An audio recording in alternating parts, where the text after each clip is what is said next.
지금 생각하면 내가 진짜 미쳤나 보다 이런 생각이 드는데 진짜 미안하죠, 신발. 많은 사람들이 저 같은 실수를 안 했으면 좋겠어요. 강아지도 힘들고 보호자도 힘들고 여러 사람이 너무 힘드니까. 아, 그쵸.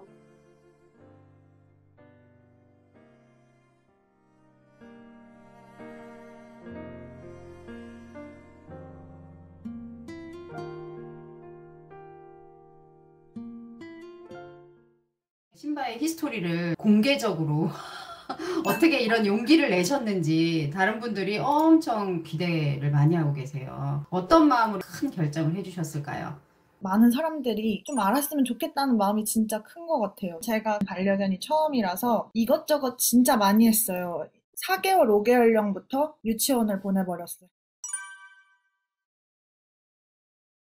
그럼 우리 유치원에 대한 이야기를 한번 해볼게요. 보낸 데가 2군데였어요. 첫 번째 갔던 데는 입구 들어갈 때부터 짖는 애기들이 엄청 많아요. 제가 들어가기 전부터 짖어서 나와서도 한참 계속 그러니까 하루 종일 짖는 것 같아요. 한 살 좀 채 안 됐을 때 한 7, 9개월 됐을 때 산책을 데리고 나가면 그때부터 흥분을 하는 모습을 보이는 거예요. 목줄을 땡기고. 그전에는 그러지 않았던 애기가.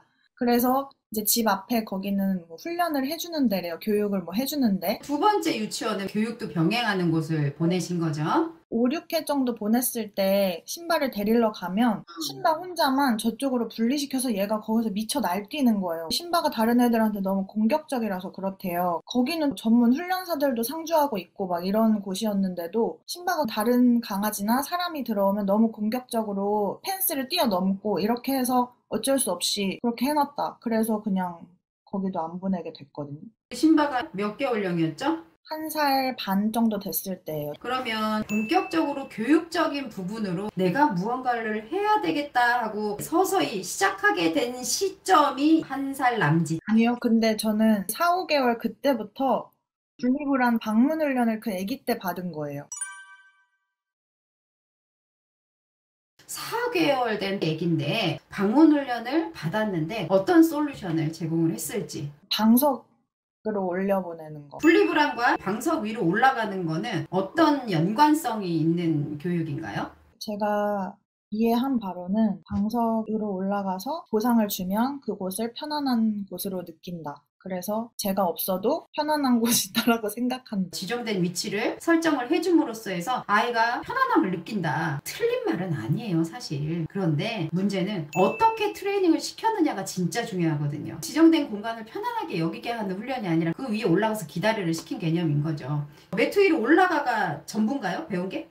쟁반으로 얘 몰아넣는 거. 온갖 거 다 얘기했어요. 노즈워크 나갈 때 종이컵이나 이런 거 뿌려놓고 가라. 그래서 출근하기 전에 쫙 뿌려놓고 가고 짖을 때는 쟁반으로 이렇게 몰아세우고. 쟁반을 우선 바닥에 세게 팍 쳐요. 그러면 소리가 엄청 크잖아요. 그럼 얘가 이거를 무서운 거로 인식해서 멈춘다. 이 원리였어요. 우선 이건 되게 무서운 물건이야 라는 걸 먼저 인식을 시키고 짖음이 나타나면 그 무서운 걸 들이대서 구석으로 좀 네. 모는 개념. 네.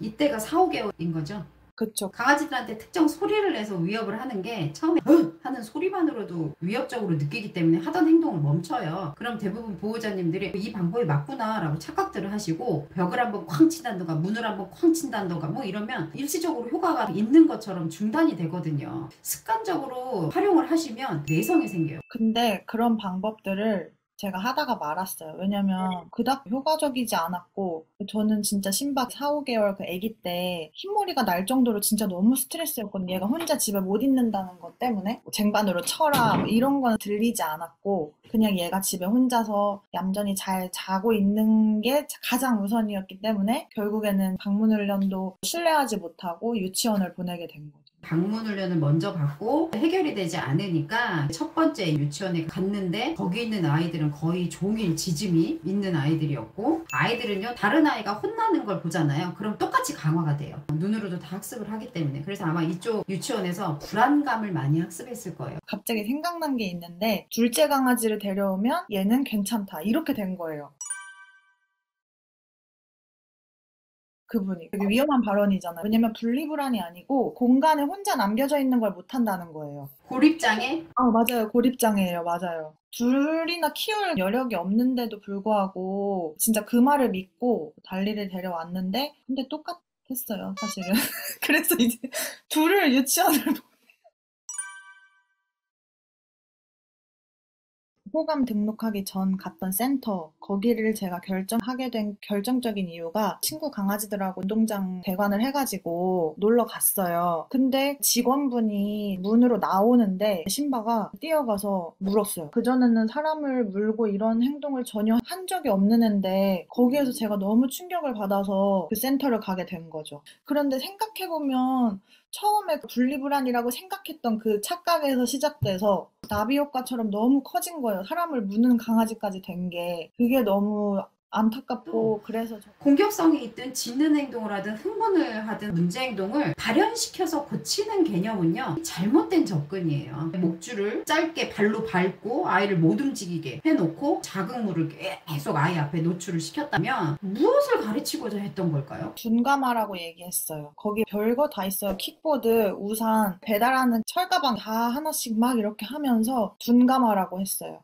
보호자님들이 잘못 생각하고 있는 것 중에 하나가 단순하게 노출하면 둔감화가 된다. 노출하는 것이 둔감화가 아니라 아이의 한계치에 맞게끔 점진적으로 노출을 시키면서 보호자의 소개가 동시에 이루어짐으로써 해서 둔감화가 이루어지는 것이지 초인종 소리에 짖는다라고 해서 하루 종일 초인종 틀어놓는 건 둔감화가 아니에요. 그래서 네. 뭐가 좋아졌나요? 어떻게 됐나요? 결국은 거기도 10회 끊었었는데 두세 번 남기고 그만했거든요. 왜냐면 생각해보면 처음 수업하기 전보다 더 심해지고 이제는 산책할 때 두 발로 서서 가니까 완전 강아지 보면 그리고 초크체인을 채면 챌수록 더 심해지는 게 제가 느껴져서 이건 아닌 것 같다 해서 안 했거든요. 더 나빠졌어요. 결론적으로는. 흥분도 심해지고 공격성도 심해지고 센터에 그 1, 2주에 한 번씩 가서 산책하는 상황을 만들다가 헬퍼독들을 중간중간 투입시켜요. 그러면 이제 헬퍼독 보고 흥분하려고 하는 전조 현상을 보면서 초크체인 어떻게 채는지 가르쳐주고 스타필드도 가서 또 막 한바탕 짖고 강아지 만나서 얘가 흥분하려고 하면 채고 근데 채도 짖어요. 내성이 생겨서 그 안에서 신바는 강아지 보이면 짖고 근데 그분도 딱히 해결을 해주거나 그러진 않았어요. 초크체인을 사용을 했잖아요. 초크체인은 반드시 내성이 생겨요. 그래서 핀치로 당연히 넘어갔겠네요. 맞아요. 핀치까지 채웠었어요. 핀치 칼라가 뭔지 알죠? 가시가 이렇게 박혀 있어요. 칼라에. 그래서 탁 조이면 가시가 이렇게 목을 팍 찌르는 초크체인 형식의 줄인데 얼마 만에 핀치로 갈아탄 것 같으세요? 한 두어 번 갔을 때 그분이 얘는 초크체인도 말 안 듣는다 해서 핀치로 했어요. 근데 그 센터에 갔을 때만 핀치를 채워놓고 저는 너무 끔찍하고 그런데 그분은 오히려 초크체인보다 괜찮다고 하더라고요. 왜 그랬을까요? 괜찮을 리가 없지. 초크 거의 쓰고 핀치 쓰고 이러면 나중에 여기 털이 다 빠지고요. 안 나요. 네, 털이 안 나고 미용 선생님이 얘 뭘 하길래 털이 안 나냐고 피부병 있냐고 이래서 창피한 건 줄도 모르고 미용 선생님한테 초크체인으로 훈련해서 그래요. 막 이렇게 막 그냥 한 거예요, 저도.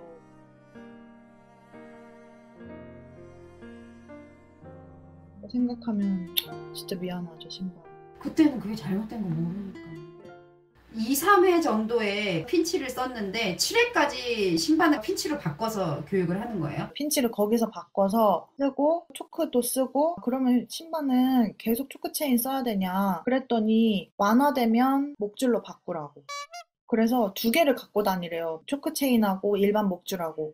초크체인으로 해도 안 되니까 얘는 핀치를 써야 됩니다 해놓고 내성이 생겨서 핀치로 넘어갔는데 어떻게 다시 일반 목줄로 해서 그게 가당키나 하겠냐고요. 지금 생각하면 내가 진짜 미쳤나 보다 이런 생각이 드는데 그때는 그렇게 하다 보면 이제 짖는 거를 멈출 때가 있다. 짖는 걸 멈출 때 일반 목줄로 바꿔라. 핀치 칼라 내지는 초크체인의 위협 때문에 짖지 않고 참던 아이가요 일반 목줄로 갈아타잖아요. 그럼 급증 반응 엄청나요. 맞아요. 더 심해져요. 제가 낮에 산책할 때는 일반 목줄로 가고 밤에는 초크체인 쓰고 남자친구분이 초크체인을 사용을 했겠죠? 그쵸. 쟤는 인정사정 없이 챘죠. 그래서 남자친구가 줄 잡으면 말을 잘 듣고 이제 또 남자친구는 네가 잘 못하니까 너가 줄 잡으면 그러는 거야 라고 하는 건데, 사실은 그게 아니죠. 때리는 아빠가 있고 달래주는 엄마가 있으면, 때리는 아빠 있을 땐 말 잘 들어요. 1년 동안에 제공받은 솔루션은 줄 채는 거 외에는 없는 거예요. 진짜 없어요. 저희가 센터를 1주, 2주에 한 번씩 가잖아요. 루어링하고 서클링하고 이런 거를 찍어서 보내라고 해서 보내면 네, 확인했습니다 하고 끝. 그거에 대한 피드백을 전혀 준 적이 없어요. 보호자님들이 서클링이 뭔지 모르시는 분들이 있을 거예요. 그 부분에 대해서 한번 설명을 좀 해줘 보세요. 무엇 때문에 이걸 하는지.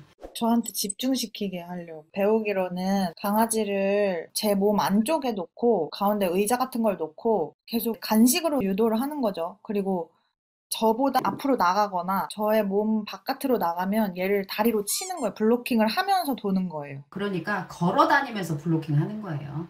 걸어 다니면서. 쉽게 이야기해서. 장애물을 놓고 계속 뱅글뱅글 돌면서 연습하는 거잖아요. 지하 주차장 기둥에서 그거 하고 있고 산책 나가기 전에 무조건 하래요. 10분씩. 집에서 맨날 의자 가운데다 놓고 영상 찍어서 보내고. 근데 그게 전혀 결국에는 강아지 나오면 그런 거 다 필요 없어. 눈이 돌아서 저를 아예 쳐다보지를 않는 애니까. 근데 그거를 하면 다 나아질 줄 알았던 거죠. 간식을 주는 포인트도 있고 블로킹을 하는 포인트도 있는 거죠. 그쵸. 간식을 줄 때는 언제 줘요? 잘 안 따라오면 간식으로 루어링을 하는 거예요. 보호자한테 집중시키는 방법이고 각측 보행을 위해서 서클링을 반드시 해야 된다. 제가 만약에 신바라면 견주님 옆에서 걷는 거 되게 싫을 것 같아. 우리 신바의 정서적인 부분을 본다면요, 진짜 차분한 장남 같아. 근데 진짜 신바 아기 때 가만히 이렇게 있었어요. 그냥 성향 자체가 원래 차분한 애. 차분한 아이예요. 차분하기 때문에 학대 아닌 학대를 받았는데도 불구하고 절대 안 물었잖아. 천사야. 세상에 핀치까지 썼는데 다른 애들이었으면요 다 물어뜯어서 사람이고 개고 다 물어서 찢어 발겨버렸을 거예요. 엄마랑 나랑 걸어가면 엄마가 팔꿈치를 옆구리 찌면서 똑바로 앞에 보고 안 걸어? 이런다고 생각해봐. 그럼 엄마랑 나란히 걷는 것도 싫어서 뒤로 처지거나 앞으로 가거나 한단 말이에요. 걷는 게 너무너무 싫을 텐데 우리 신바는 선택의 여지가 없잖아. 사람은 싫으면 싫다라고도 할 수 있는데. 그러니까 그냥 오로지 따라다녔던 거죠.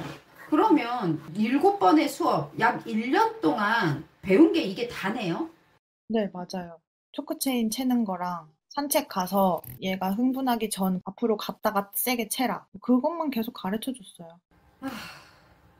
그렇죠. 그런데 그런 솔루션들이 교육이 절대로 될 수 없고 문제적 행동이 소구가 될 수 없다는 게 명백한 사실임에도 불구하고 알 길이 없잖아요. 그 센터를 가기 전에도 호감을 알고 있으셨단 말이에요. 네, 맞아요. 생각해보니까 그 센터를 결정하기 훨씬 이전부터 호감은 알았어요. 왜냐면 처음에는 비대면이라는 게 될까? 만약 교육학을 전공하지 않고 몰랐다면은 나의 교육관과 맞다 이런 생각을 했을 수도 있을 것 같아요. 강아지를 이렇게 할 수 있다고? 그런 게 가장 컸던 것 같아요. 호감 처음 수업을 대표님하고 하면서 진짜 울고 그랬잖아요. 엄청 울고불고. 그러니까 저는 그게 필요했던 것 같아요. 왜냐면 얘가 어떤 심리 상태고 이런 거에 대한 진단은 하나도 안 해주고 아프게 해서 얘를 교정해야 된다. 그것밖에는 기억이 안 남아요. 왜냐면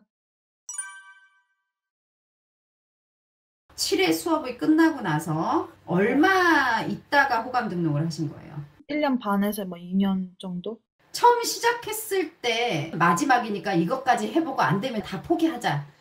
자포자기한 상태라고나 할까?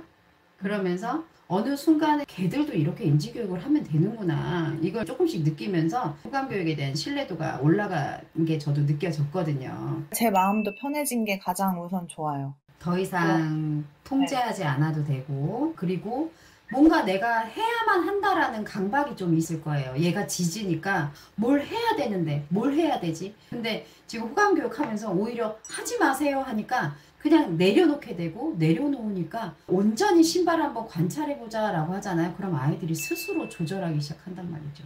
진짜 짖는 간격이 줄었어요, 많이. 진짜로. 실질적으로 사회화가 잘 형성이 되게끔 하기 위해서 자기조절 능력이 엄청나게 중요하다라는 사실을 모르신다라는 거죠. 그런데 개라는 존재가 재밌는 게요, 우리가 기다려만 주면 스스로 조절을 해보면서 터득해 나가는 동물이라는 거예요. 얼마나 놀라워요. 만약에 아무것도 안 하시고 조금만 견뎠더라면 그랬으면 괜찮았을 거예요. 진짜 얘는 착한 강아지였을 거야. 교육하면서 보호자님 스스로도 심적으로 편해졌고 또 신바도 많이 편해졌을 거예요. 산책하면서 마음껏 흥분하고 짖고 싶은 거 마음껏 짖고 자기 하고 싶은 거 마음껏 하면서 신바도 엄청 많이 치유가 돼가고 있어요. 견주님이 치유되는 만큼 신바도 똑같이 치유가 돼요. 느껴지세요? 신바가 치유되고 있다는 거?